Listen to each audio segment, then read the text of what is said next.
everybody, it is Gabby and it is time to do the no disclaimers tag that I was tagged in back in like May maybe by Laura from Laura Pora. I apologize for not getting to this sooner. As you guys all know, I kind of like fell off the radar.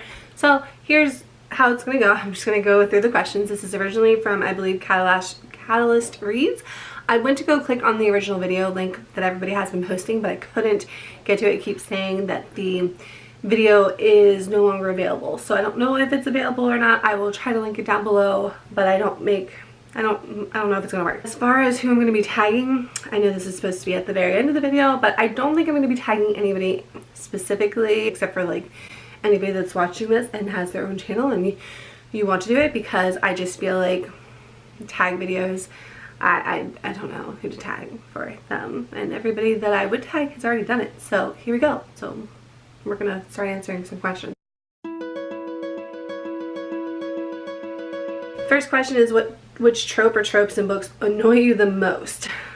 Oh god, it's a hard one. The tropes that I like cannot stand is when the two main characters instantly fall in love, and you know that in real life they wouldn't fall in love that quickly because they're just too different. Then this whole idea of like, even their friends are saying, oh, why do you love him? And they're like, oh, I don't know. And it's just unrealistic.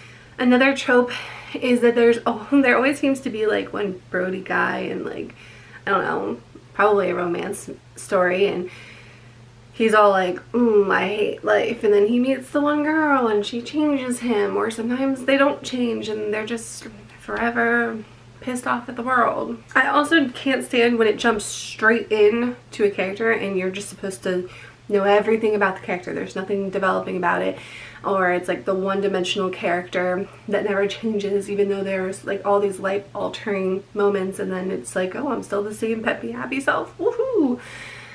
That's why I probably don't read a lot of contemporaries, because it all seems the same. Next question is, which writer or writers do you feel are overrated or overhyped?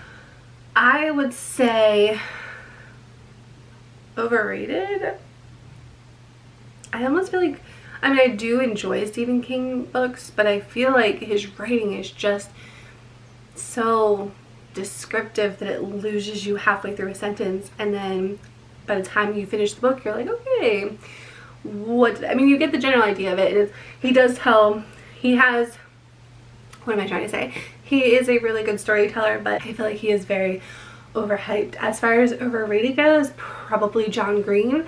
I have only read one story from him and it was good. I haven't read any of his like overly hyped books. I still have The Fault in Their Stars on my bookshelf, but I don't know.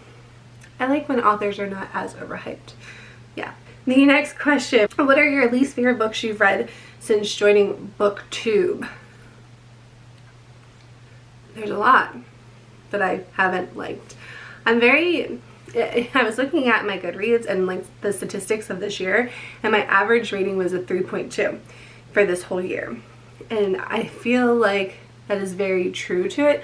There were a lot of books that I rated below 3, and then there were some that I rated with a 5. Let's see, I joined BookTube 3 years ago, I don't even know.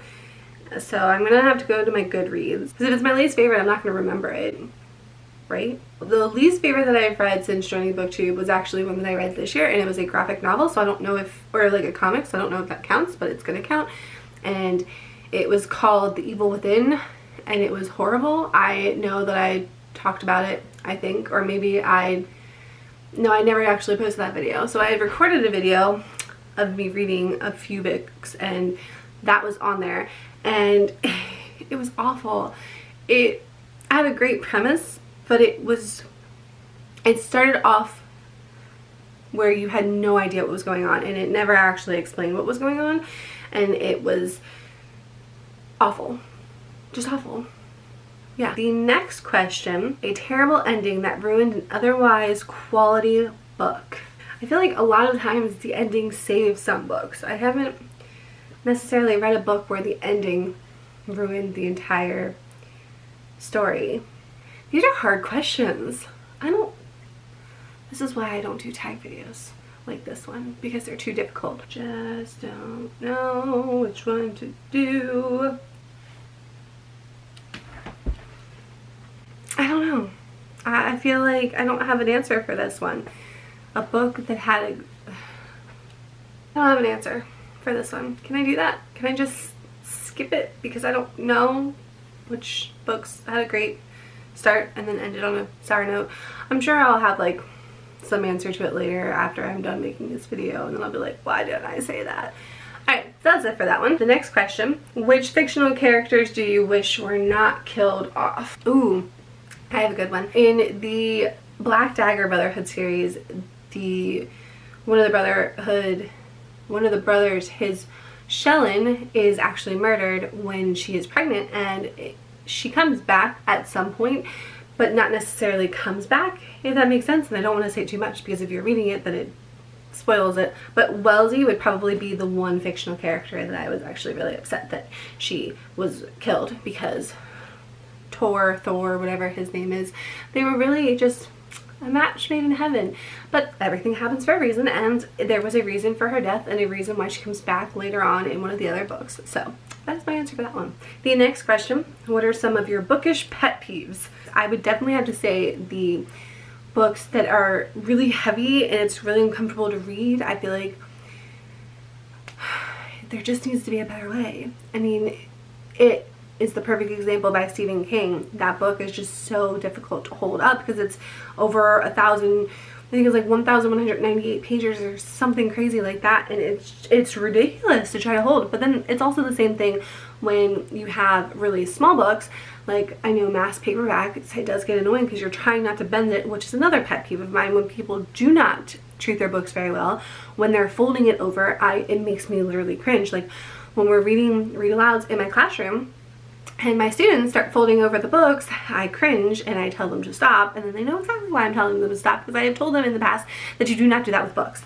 The other pet peeve is just, I guess it kind of goes along with what I just said, but people mistreating their books when they throw them around and whatever. Like, treat your books well. Number 7, what are some books you feel should have more recognition? And I feel like it is the Black Dagger Brotherhood series for sure by J.R. Ward.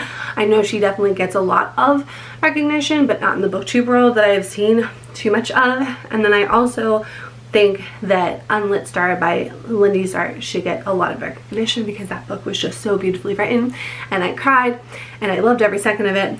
So yeah, so this has been my no disclaimer book tag. It was basically awful, but I did my best, and that is all I have to say for that. So see you around. Bye.